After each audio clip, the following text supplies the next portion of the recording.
новую серию. Давайте. Новый имидж подстриглась. Мой влог продолжается.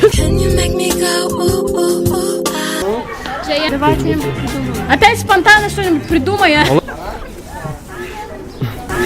Давайте я поменяла ориентацию. Пошли в туалет, так пошли. И такие сидят. Можно их троем. Я троем.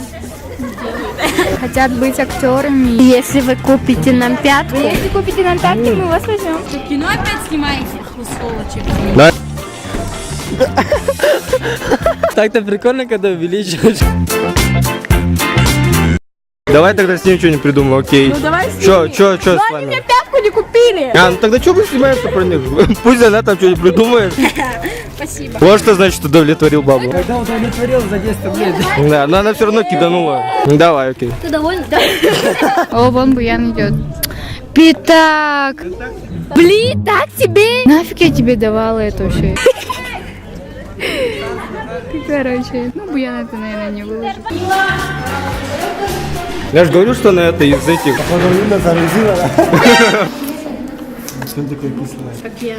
Давайте мы просто снимем, что они там нам купили, и мы должны их снять просто.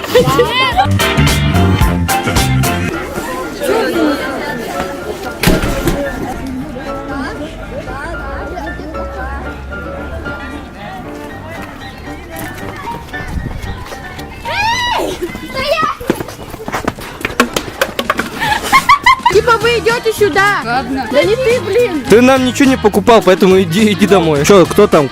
Я запутался, где они? Они туда ушли, что ли? Уходим. Я буду говорить, мальчики, остановите этого.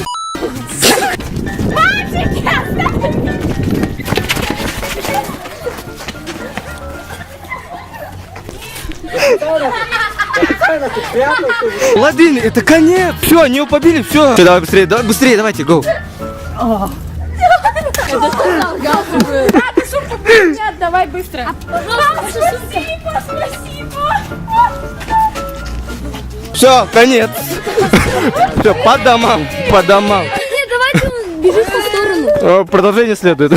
Ну все по домам, все.